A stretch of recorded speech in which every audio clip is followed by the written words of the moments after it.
कुछ नहीं है। इन्हें तो रिपोर्ट कार्ड देने चाहिए थी कि 33 साल 18 साल नीतीश बाबू और 15 साल लालू यादव, ये दोनों ने मिलकर राज किया और गरीबों को क्या उद्धार किया, कितने लोगों को नौकरी दी, कितने लोगों की हालत सुधरी, ये रिपोर्ट कार्ड होनी चाहिए थी। अब ये रिपोर्ट कार्ड जातीय जनगणना का देकर के लोगों में भ्रम के सिवा और कुछ नहीं।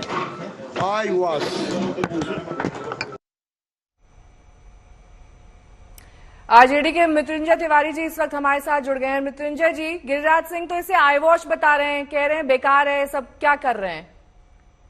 नहीं, देखिए, भारतीय जनता पार्टी तो बोले ना, ये तो कहते थे कि हम जातीय जनगणना का समर्थन करते हैं। अब तो नीतीश तेजस्वी की सरकार ने वो कर दिखाया जो ऐतिहासिक क्षण है। बिहार के जाति आधारित सर्वे के आंकड़े को आज सार्वजनिक कर दिया गया। दशकों का संघर्ष था, हमारी पार्टी हमारे नेता का उसी का प्रतिफल है। अब सरकार की नीतियां और नियत दोनों ही जाति आधारित सर्वे के इन आंकड़ों का सम्मान करेंगे। भारतीय जनता पार्टी को नैतिक बल नहीं है, ये बात तो हम लोग लगातार कह रहे थे कि ये इसके विरोधी हैं। हम लोग तो, हमारी पार्टी लगातार इस मांग को करती रही और नीतीश तेजस्वी की सरकार ने लाख अड़ंगा लगाने का प्रयास किया गया। बहुत सारे कुचक्र रचे गए कि इसे न होने दिया जाए, लेकिन इसके बावजूद माननीय न्यायालय का भी हरी झंडी मिल गया और इसके बाद ये कार्य पूरा हुआ और रिपोर्ट भी सार्वजनिक कर दी गई। तो ये तो बहुत बड़ी बात है और जो संकल्प था वो पूरा हुआ।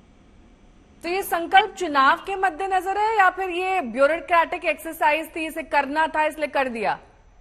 नहीं, देखिए, चुनाव के मद्देनजर जो लोग करने वाले हैं उस सबको पता है कि जुमलेबाजी कौन करते हैं। चुनाव के समय जनता के आंखों में धूल किसने झोंका है, अच्छे दिन का सपना किसने दिखाया, 15 लाख खाते में आएंगे, 2 करोड़ नौजवानों को प्रत्येक वर्ष नौकरी मिलेंगे, ये सारी चीजें किसने कही थी। और चुनाव के बाद, परिणाम के बाद, सत्ता में आने के बाद क्या कहा गया, ये जुमला था। ये हम जो कहते हैं, हमारी सरकार जो कहती है वो पूरा करती है।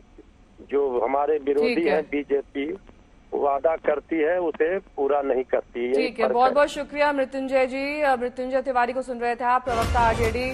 लेकिन इसके साथ ही बड़ी खबर आपको बता दें, जाति जनगणना टीम को बधाई दी है बिहार के सीएम नीतीश कुमार ने। उनका कहना है कि इस पूरी टीम को बधाई देनी चाहिए। लंबे वक्त से इनकी सरकार कार्यरत थी जाति जनगणना के लिए। शशि भूषण मेरे सहयोगी जुड़ गए हैं तमाम जानकारी के साथ। शशि भूषण, अब ये पूरा का पूरा काम, ये एक्सरसाइज पूरी कर ली गई है। बिहार में जिस तरीके से सरकार चलती है वहां पर जाति का कितना महत्व है ये किसी से छुपा हुआ नहीं है। अब जब जनगणना के आंकड़े सामने आ गए हैं, इसका प्रभाव किस तरीके से आगामी चुनाव पर पड़ेगा?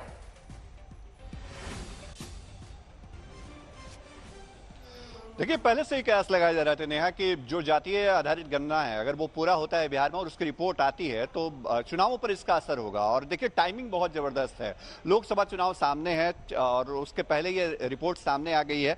रिपोर्ट सामने आने के पहले राज्य सरकार ने किन किन परेशानियों का सामना किया, पटना हाईकोर्ट से लेकर सुप्रीम कोर्ट तक, ये बात सबको मालूम है, हम उसमें फिर से जाना नहीं चाहते हैं। लेकिन देखिए, आंकड़े क्या बताते हैं, बेहद दिलचस्प आंकड़े सामने आए हैं जो बिहार सरकार की तरफ से जातीय जनगणना रिपोर्ट जारी की गई है। इसमें 13 करोड़ 7 लाख से ज्यादा आबादी बिहार की बताई गई है और सबसे ज्यादा जो तादाद है वो बिहार के अंदर अत्यंत पिछड़ा वर्ग के पास है। 36% से ज्यादा आबादी अत्यंत पिछड़ा वर्ग के पास है, 27% से ज्यादा आबादी पिछड़ा वर्ग के पास है।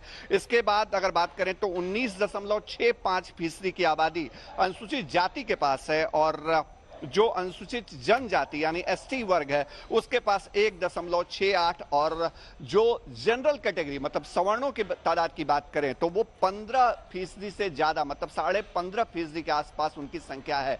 और ये आंकड़े बेहद दिलचस्प हैं। और देखिए, बिहार में जब राजनीति की बात होती है, बिहार में जब सरकार और चुनावों की बात होती है तो कहीं ना कहीं मामला आकर के फंस जाता है जाति पर, और उस नजरिए से ये आंकड़े बेहद दिलचस्प है। प्रमुख जातियों की अगर बात करूं मैं तो कुछ आंकड़े जिनका यहां जिक्र करना बेहद जरूरी है। बिहार में जो कुर्मी जाति के लोगों की संख्या है वो 2.87% है। यादवों की संख्या बहुत ज्यादा है। बिहार में यादव 14%। ठीक है, नजर बनाए रखिए। लौटेंगे आपके पास तमाम जानकारी के लिए।